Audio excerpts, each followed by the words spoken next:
Hey guys, so on today's lunch menu is these monster size spring rolls. So check out how big these things are. If you want to see how I make it and need step-by-step instructions, stay tuned. Guys, so for these super hot Southern California summer days, I like to make spring rolls. So I'm getting ready to, or I'm preparing some of the ingredients today, and it's gonna be ready for tomorrow for lunch, or probably even throughout the day if I don't feel like cooking. So I just wanted to go over everything that you need beforehand. So I have a pound of pork belly here. You could just use shoulder, but this is my preferred cut. And then for vegetables, I have a cucumber, romaine lettuce, hearts of romaine, I'm not sure. That's cilantro. I've got mint from the garden. Let's see, I've got vermicelli noodles here, and I have this rice paper. This is the kind that you need to soak in water, or not really soak, you kind of just dip it in warm water and you let it kind of dry a little bit on these plates. And then I also have these spring roll, or these are actually egg roll wrappers, the kind that you fry, and I'll show you what I'm doing with that. It adds a little bit of crunch to the spring roll. And then the next thing is pineapple chunks. And then for dipping sauce, I like to just use fish sauce, but traditionally, and I think it's traditional, is the hoisin sauce, and then my mom adds sriracha to hers. So anyways, the first thing I'm gonna do, I have a pot that it's just plain water, and I let it get to a boil. And I'm going to add the pork belly in here. I don't know if I mentioned it's about a pound of pork belly, so I'm just gonna leave it in here and let it cook all the way through. I don't really know how long it takes. What I usually do is give it about 15 minutes, and I come in and kind of cut a slice, see if it's cooked all the way through. If it is, I'll just take it out, put it in blanch it in cold water for a couple minutes, and then I refrigerate it overnight before I cut it. So let me finish cooking that, and then I will turn the camera back on once it's done and I do all the blanching and stuff. So I'll be right back.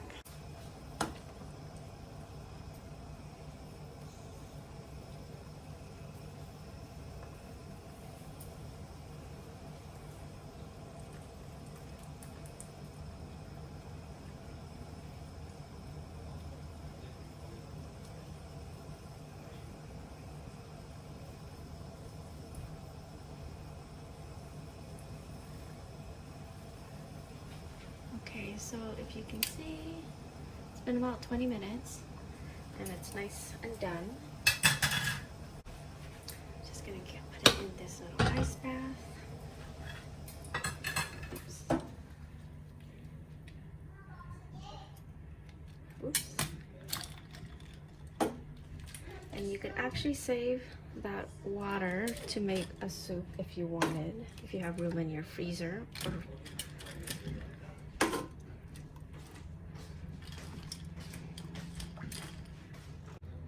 Okay, so that is it. I'm gonna let it cool down for a few minutes, let it really cool, and then I'm just gonna put it in the fridge overnight. It only needs to be in the fridge a couple of hours for the meat to harden, and then you can cut it really nicely. And I think I'm also gonna cut this top layer also. Okay. Hey guys, it is the next morning, and I'm getting the rest of the ingredients ready. I don't know if I explained it. Let me see if I could get better lighting, because this looks really dark.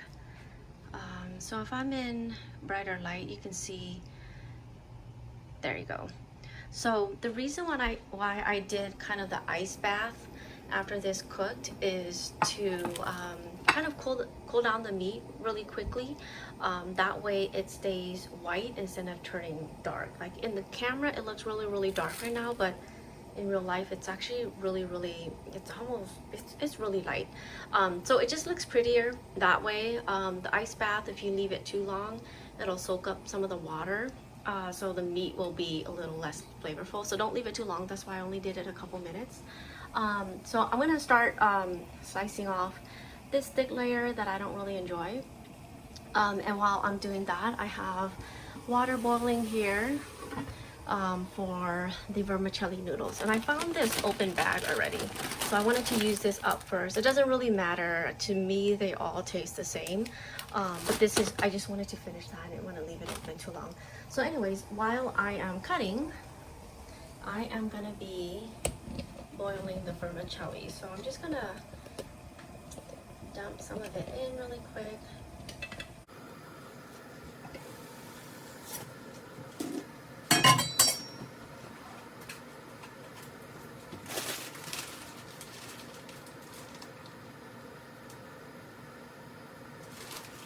Okay, so the directions say to let it kind of sit in the boiling water for about 5 minutes.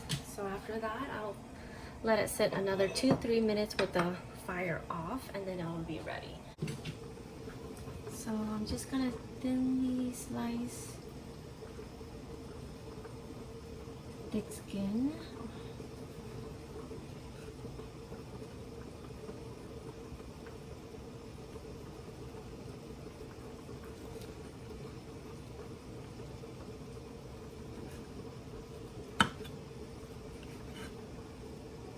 And then, oh, let me just cut this one too.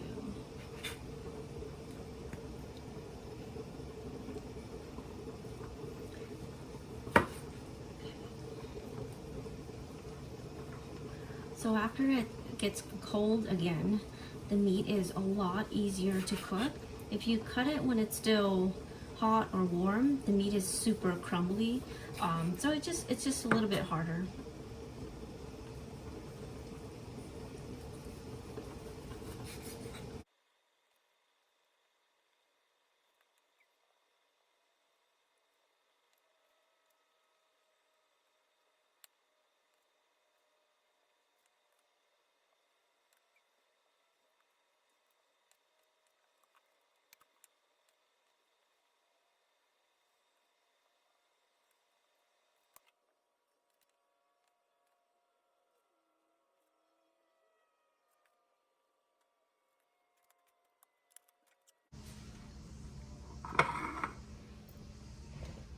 Okay, so that is all sliced up.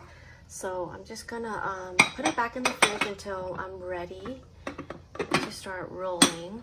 And then the noodles are done. I turned it off a couple minutes ago, turned the fire off. So it's been sitting, and now I'm just gonna, it's gonna take forever. Let me see if I can get it. I'm just gonna kind of let it drain on this thing. And then I'm gonna cover it so it can completely cool. You could put this in the fridge if you want. I don't like it too cold though, so I kind of just leave it out on the counter and let it come to room temperature. I like it at that temperature rather than it being cold. I feel like when it's cold, it's a little bit hard.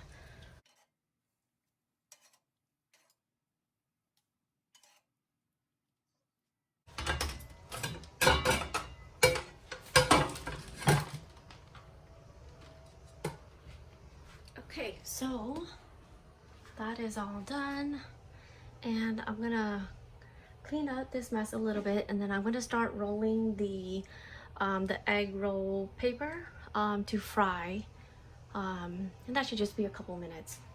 I'll be back, guys. Okay, you guys, I am heating up the oil right now. I think it's gonna take a while for that to get to the right temperature, but I grabbed these egg roll wrappers. These are the kinds that you fry. I separated about a dozen right here, so it's the same thing. Let me see if I can. Okay. And then what I have here is just a flour and water mixture to seal the end. Everyone recommends using eggs. I feel like that's kind of wasteful, so I didn't want to do that. So I kind of just mix that up to seal these edges. So you're just gonna grab, you can actually even use, this is easier, your finger, dip a little bit in there, spread it across the edge, and then roll it like that. That's all you're gonna do. And then once the oil is hot enough, I'm gonna drop the whole thing in there, let it fry until it's nice and crispy. And then I'm gonna drain it and then wrap it into the spring rolls. So this gives it a nice little crunch. I don't really see anyone doing this. I like it though. But it is extra work. So if you're not looking forward to extra work, you don't have to do this part. Just do everything else.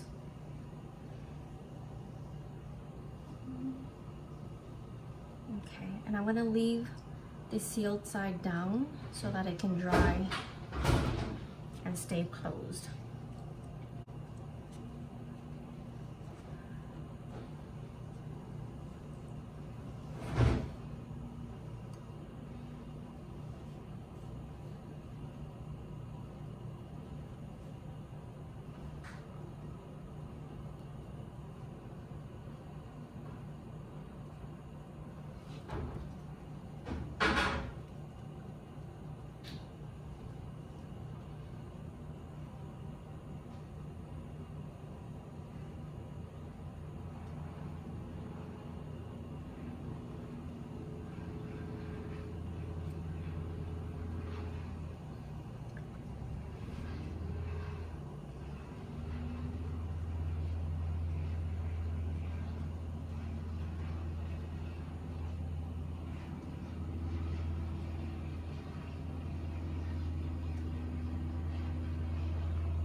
Okay guys, I am back. Let me see if I can get the camera. I don't want it too close because the oil is gonna splatter all over. But let's see. I'm just gonna dip this in here and you'll see. Hopefully it stays sealed.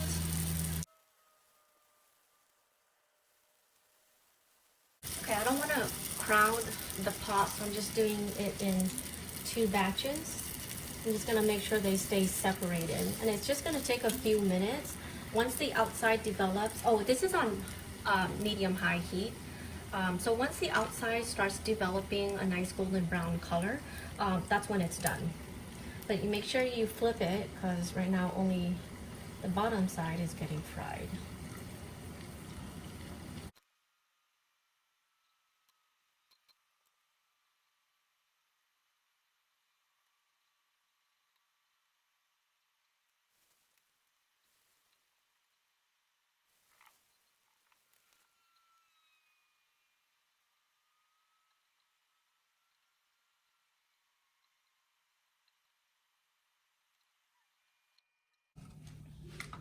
Okay, so that whole thing is done. If you can see a close-up, this kind of the rough bubbly side, that's the side that was sealed. So that's kind of the look, and then the rest of it is smooth like this one. So anyways, I'm gonna let it cool a little bit. If it happens, it should stay pretty crispy for a really long time. But if it happens to kind of get a little bit soft, or you make a whole bunch and don't get it till the next day, just stick it in the toaster oven for a few minutes and it'll crisp right up.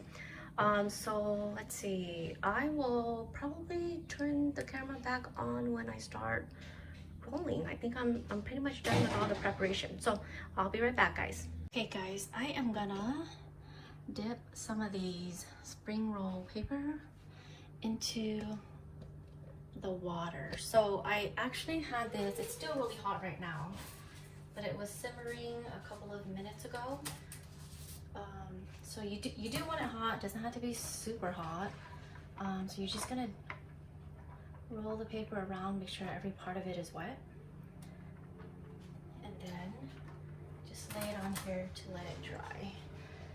And you can actually stack these, so it's really convenient. And if you have a huge party, you could do like, I don't know, a dozen. I think it comes in a pack of 12, 10 or 12. So you can just do a ton of these at a time and then have it all ready for your friends.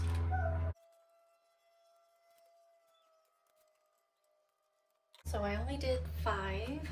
Here it is. And then let me take you over to the setup. Okay, so I kind of laid out just enough ingredients for 5 rolls. So let me just get started and show you just how easy this is. So I'm just gonna lay down some of this lettuce here, and then I put noodles on top. I add some pork belly,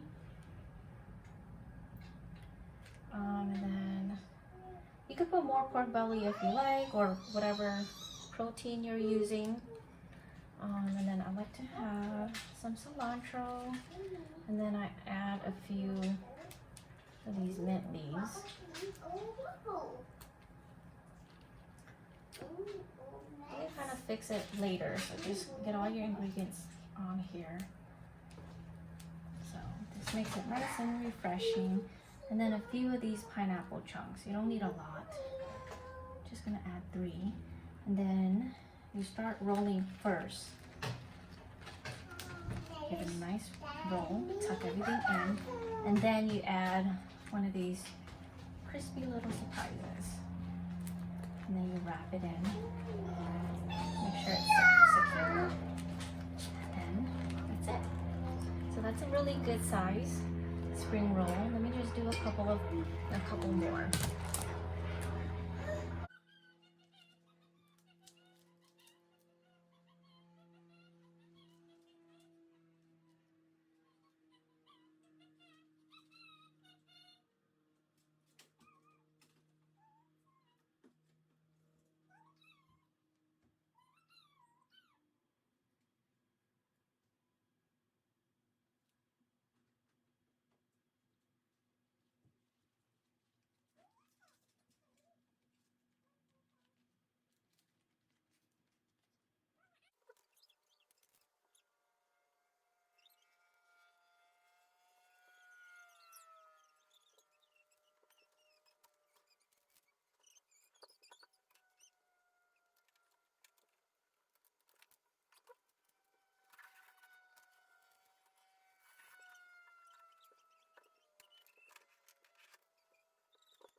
And that is kind of how it turns out. So the reason why I kind of did a roll first and then added the fried egg roll paper or wrapper is because it keeps it separate from all the wet ingredients, and then that way it won't get soggy, so it'll stay crunchy.